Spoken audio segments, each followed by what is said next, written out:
Assalamualaikum warahmatullahi wabarakatuh. Perkenalkan, kami dari kelompok 2 hari ini akan membawakan tema presentasi terkait pertemuan 3 dan 4, yaitu PPH pasal 25 dan PPH pasal 22. Perkenalkan, saya Dava Evani. Saya Alfisara. Saya Fitriani Nurjana.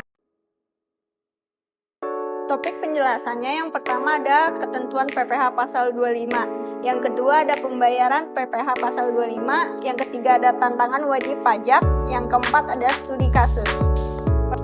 Pertama ada ketentuan PPH pasal 25. Pasal 25 Undang-Undang Nomor 26 Tahun 2008 mengatur tentang kewajiban wajib pajak untuk membayar pajak penghasilan secara angsuran.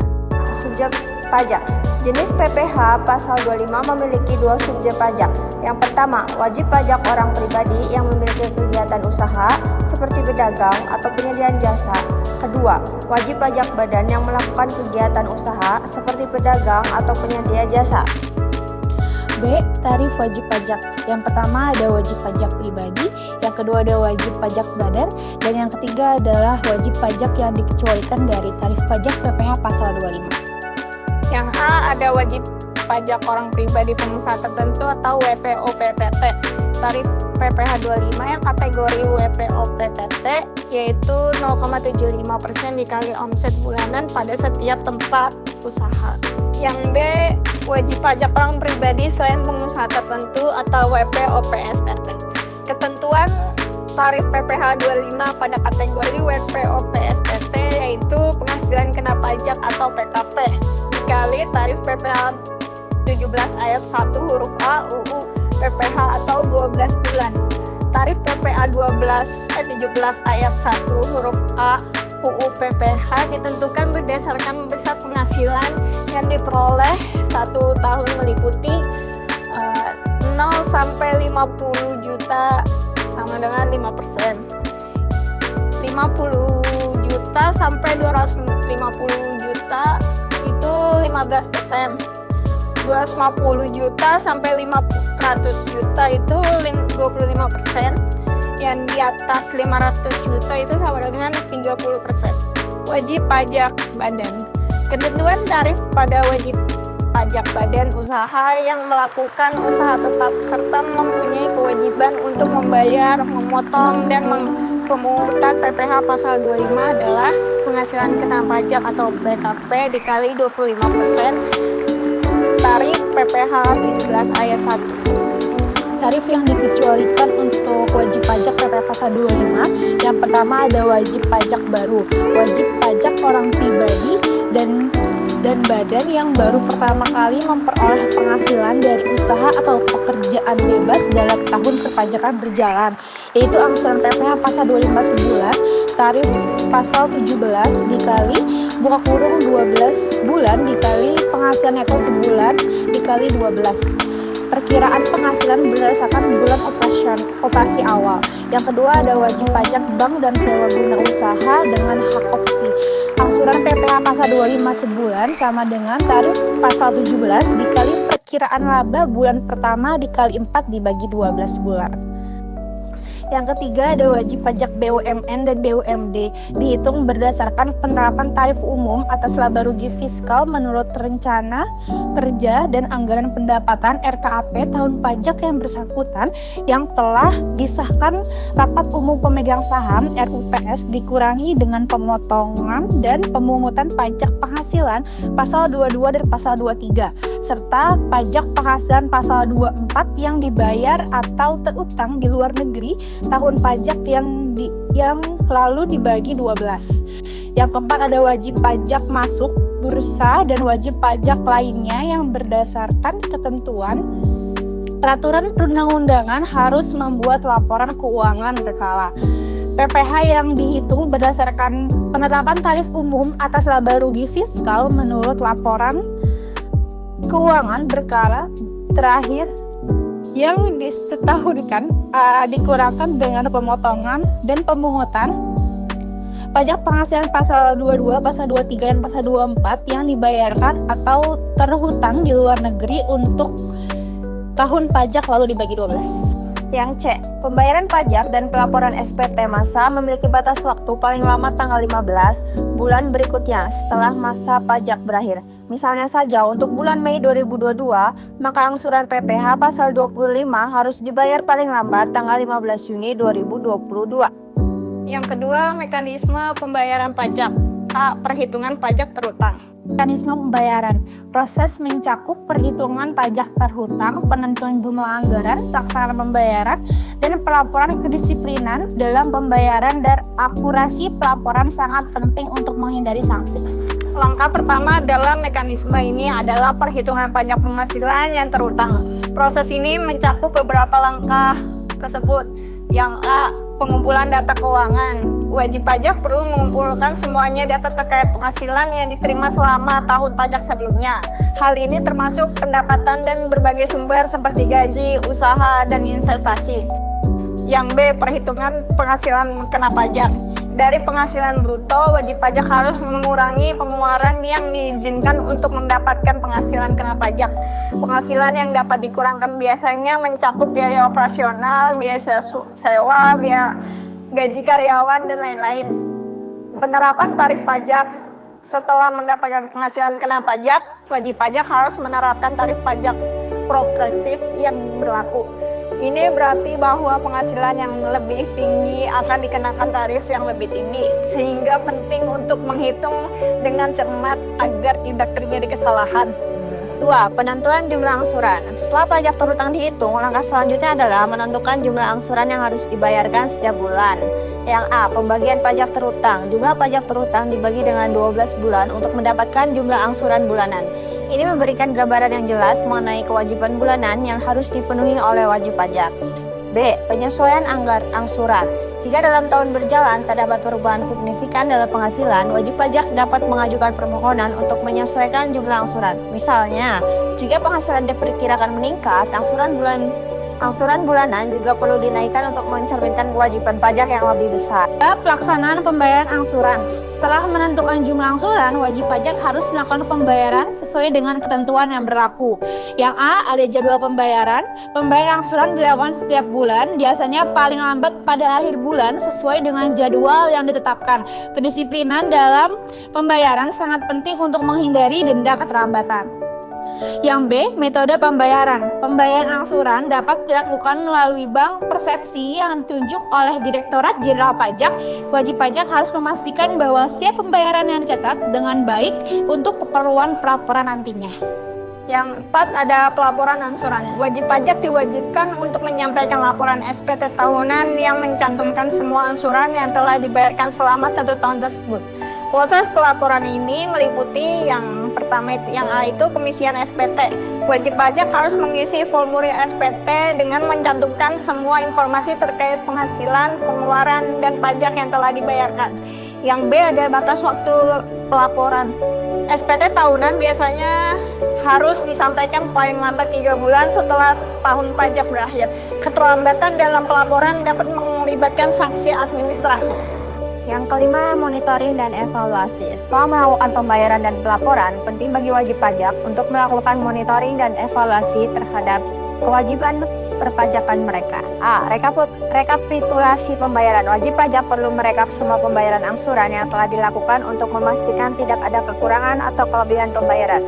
B. Evaluasi kewajiban pajak. Dengan melakukan evaluasi secara berkala, wajib pajak dapat mengidentifikasi kemungkinan masalah dan melakukan penyesuaian sebelum akhir tahun pajak. Yang ketiga, tantangan yang dihadapi wajib pajak dalam menerapkan ketentuan pasal 25.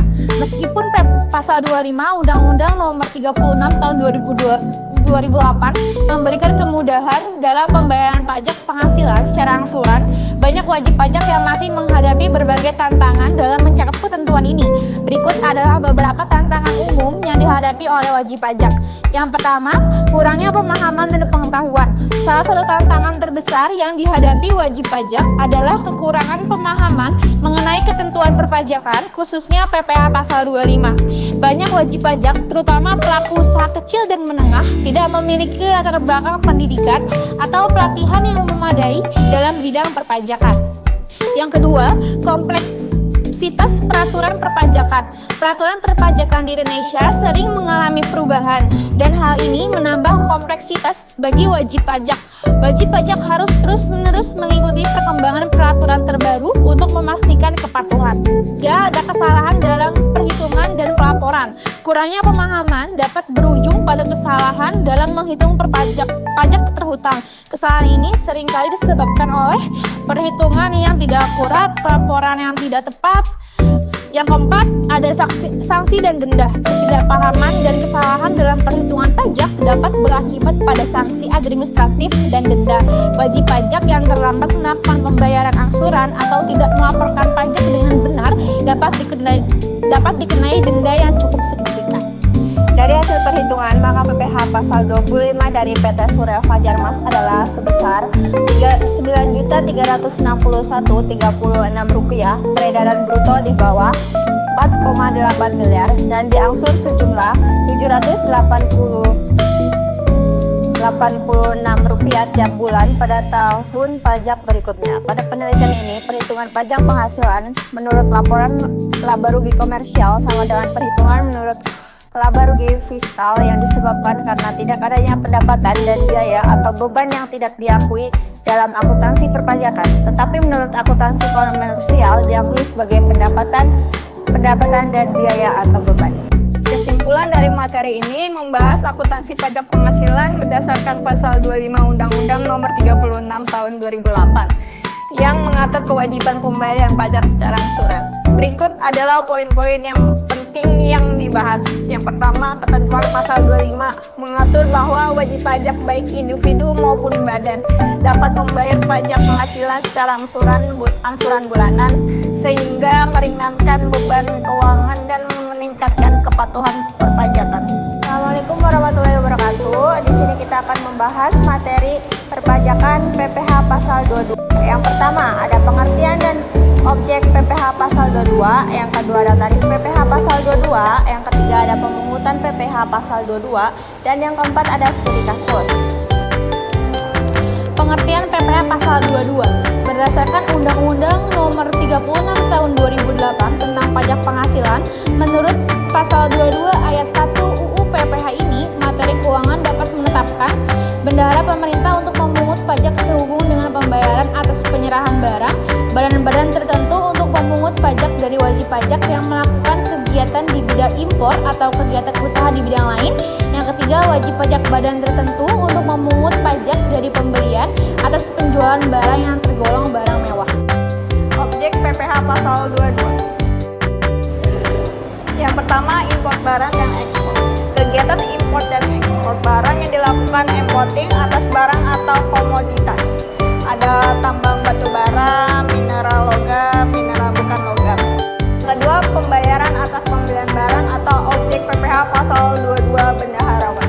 Pembayaran atas pembelian barang yang dilakukan oleh bendahara pemerintah dan kekuasaan pengguna anggaran atau KPA sebagai pemungut pajak pada pemerintah pusat, pemerintah daerah, instansi atau lembaga pemerintah, lembaga-lembaga negara lainnya. Yang ketiga, pembayaran atas pembelian barang. Pembayaran atas pembelian barang yang dilakukan dengan mekanisme uang persediaan atau UP yang dilakukan oleh bendahara pengeluaran. 4. Pembayaran atas pembelian barang kepada pihak ketiga. Pembayaran atas pembelian barang kepada pihak ketiga dengan mekanisme pembayaran langsung LS oleh KPA, pejabat penerbit surat perintah membayar yang diberi delegasi oleh KPA. Yang kelima, pembayaran atas pembelian barang untuk BUMN, objek pajak PPh 22 BUMN. Pembayaran atas pembelian barang dan atau bahan-bahan untuk badan usaha milik negara atau BUMN untuk keperluan kegiatan usahanya. Yang keenam, penjualan hasil produksi kepada distributor. Penjualan hasil produksi kepada distributor di dalam negeri oleh badan usaha yang bergerak dalam bidang usaha. Industri semen, industri kertas, industri baja merupakan industri hulu, industri otomatis, dan industri farmasi. 7. Penjualan kendaraan bermotor. Penjualan kendaraan bermotor di dalam negeri oleh agen tunggal pemegang merek ATPM, agen pemegang merek APM, dan importir umum kendaraan bermotor. Kedelapan, penjual migas. Penjual migas oleh produsen atau importir terdiri dari bahan bakar minyak, bahan bakar gas, dan pelumas. 9. Pembelian bahan-bahan dari pedagang pengepul. Pembelian bahan-bahan dari pedagang pengepul keperluan industri atau ekspornya oleh industri dan eksportir yang bergerak dalam sektor kehutanan, perkebunan, dan pertanian. Yang ke-10, penjualan barang yang tergolong sangat mewah. Penjualan barang tergolong sangat mewah dilakukan oleh wajib pajak badan. Besar tarif pajak penghasilan pasal 22 menurut UU PPH yang diatur dalam PMK No. 34 PMK 10 tahun 2017, yakni yang pertama tarif PPH 22 sebesar 2,5% dan 75% atas impor. Tarif pajak penghasilan pasal 22 ini untuk pajak penghasilan atas impor barang dengan rincian sebagai berikut. Importing yang menggunakan angka pengenal importing atau API 2,5% dari nilai import. Yang kedua, importing non API 7,5% dari nilai import. Yang ketiga adalah importing yang tidak dikuasai 7,5% atas 7,2 dari harga jual lelang. Yang kedua ada tarif PPH pasal 22 sebesar 1,5% atas pembelian. Berikut tarif ini dari harga pembelian barang tidak termasuk PPN dan tidak final. Untuk pembelian barang ini dilakukan oleh yang pertama ada Direktorat Jenderal Perbendaharaan di DJPB Kementerian Keuangan. Yang kedua ada Bendahara Pemerintah atau PPH 22 bendaharawan. Yang ketiga ada BUMN atau BUMD, Badan Usaha Milik Daerah. Yang ketiga, tarif PPH 22 atas penjualan hasil produksi tertentu. Tarif pajak menghasilkan pasal 22 atas penjualan hasil produksi ini ditetapkan berbagai keputusan Direktur Jenderal Pajak atau KEP yang dihitung dari dasar pengenaan pajak atau DPP. PPN dan bersifat tidak final di antaranya yang pertama ada kertas 0,1 dari DPP PPN. Yang kedua ada semen 0,25% dari DPP PPN. Yang ketiga ada baja 0,3% dari DPP PPN. Yang keempat ada otomotif 0,45% dari DPP PPN.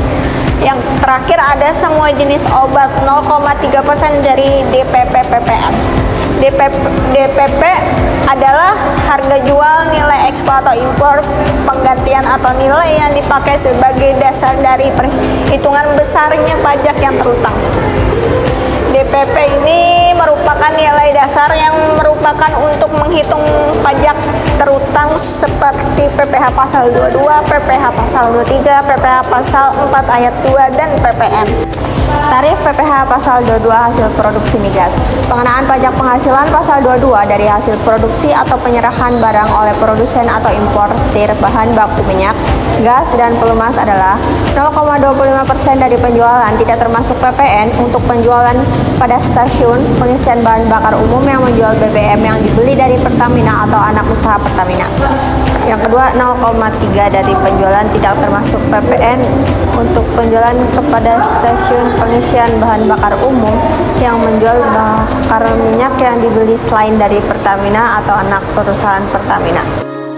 Yang kelima, tarif PPH 22 sebesar 0,25% atas pembelian bahan untuk industri. Besar tarif ini dari harga pembelian tidak termasuk PPN atas pembelian bahan-bahan untuk keperluan industri atau ekspor dari pedagang pengepul. Di antaranya, pembelian hasil kehutanan, perkebunan, pertanian, peternakan, dan perikanan yang belum melalui proses industri manufaktur. Yang keenam, tarif PPH pasal 22 sebesar 0,5% atas impor komoditas. Tarif ini dari nilai impor ini berlaku untuk impor beberapa komoditas seperti kedelai, gadung, dan tepung terigu oleh importir yang menekan API. Yang ketujuh, tarif PPH 22 sebesar 1,5% atas ekspor komoditas tambang. Tarif ini dari nilai ekspor ini berlaku untuk ekspor komoditas tambang, batu bara, mineral logam, dan mineral bukan logam sesuai uraian barang dan pos tarif HS atau Harmonized System oleh eksportir yang terkait dalam perjanjian kerjasama pengusaha pertambangan dan kontrak karya atau KK. ke-8, tarif PPh pasal 22 sebesar 0,5% atas penjualan kendaraan bermotor. Tarif ini dari DPP PPN berlaku atas penjualan kendaraan bermotor di dalam negeri oleh ATPM, APM, dan importir umum kendaraan bermotor tidak termasuk alat berat. Yang ke-9, tarif PPh pasal 22 sebesar 0,5% dari penjualan emas batangan. Tarif ini dari harga jual emas batangan ini berlaku atas penjualan emas batangan oleh badan usaha yang melakukan penjualan. Yang ke-10, tarif PPh pasal 22 barang mewah. Sesuai pasal 2 ayat 2 PMK 29/2019 ini berdasarkan pajak penghasilan pasal 22 yang dipungut pada saat melakukan penjualan barang yang tergolong sangat mewah adalah tarif PPh pasal 22 sebesar 1% dari penjualan barang mewah. Tarif pajak penghasilan pasal 22 sebesar 1% dari harga jual tidak termasuk pajak pertambahan nilai atau PPN dan pajak penjualan barang atas barang mewah PPNBM. Yang atas barang ini untuk A. Rumah serta tanahnya dengan harga jual atau harga pengalihannya lebih dari 30 miliar atau luas bangunan lebih dari 400 meter persegi. Yang B. Ada apartemen, komodium, dan sejenisnya dengan harga jual atau pengalihannya lebih dari 30 miliar dan luas bangunannya lebih dari 150 meter persegi. B. Tarif PPh pasal 22 sebesar 5% atas penjualan barang mewah.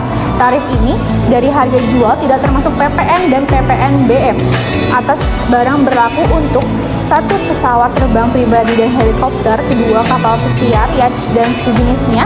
Yang ketiga, kendaraan bermotor roda 4, pengangkutan orang kurang dari 10 orang berupa sedan, jeep, SUV, MPV, minibus, dan sejenisnya dengan harga jual lebih dari 2 miliar atau dengan kapasitas lebih dari 3.000 cc. Pemungutan PPh pasal 22 sebagaimana disebut dalam UU PPh No. 7A tahun 1983 yang beberapa kali diubah terakhir dengan UU No. 36 tahun 2008. Pemungutan PPh pasal 22 yaitu wajib pajak badan yang dilakukan penjualan barang yang tergolong sangat mewah. Yang A. Wajib pajak badan pemungutan PPh 22 saat pembelian.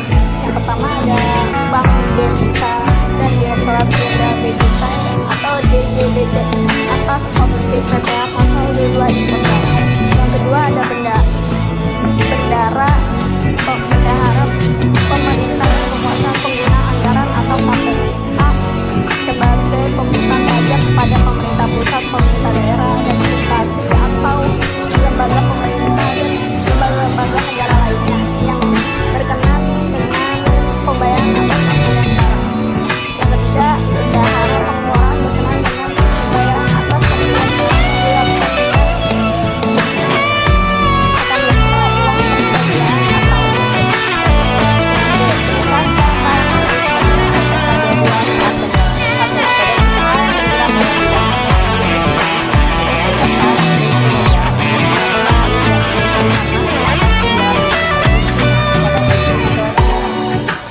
Yang kedua, agen tunggal pemegang merek atau ATPM. Agen pemegang merek, APM, dan importir umum kepada kendaraan bermotor atas penjualan kendaraan bermotor secara resmi. Yang ketiga, produsen atau importir barang bahan bakar minyak, bahan bakar gas, dan pelumas atas penjualan bahan bakar minyak, bahan bakar gas, dan pelumas. Studi kasus, contoh perhitungan PPh pasal 22. PTX adalah importir gandum yang memiliki API. Pada bulan Februari 2020 melakukan impor gandum dari Amerika Serikat dengan harga faktur Amerika Serikat $200.000. Biaya asuransi 2% dari harga faktur. Ongkos angkutnya 5% dari harga faktur. Biaya masuknya 20% dan PPN-nya 10%. Kurs Menteri Keuangan pada saat impor yaitu 15.000 per US dollar. Jadi perhitungannya adalah sebagai berikut. Jadi untuk PPh pasal 22 yang dikenakan yaitu 0,5 dikali 3.825 miliar yaitu jadi 19.260 rupiah. Kesimpulan, PPh pasal 22 berfungsi sebagai salah satu instrumen perpajakan yang penting dalam mendukung pendapatan negara melalui pemungutan pajak atas transaksi perdagangan. Dengan adanya regulasi ini diharapkan dapat meningkatkan kepatuhan wajib pajak serta memberikan kontribusi terhadap perekonomian nasional.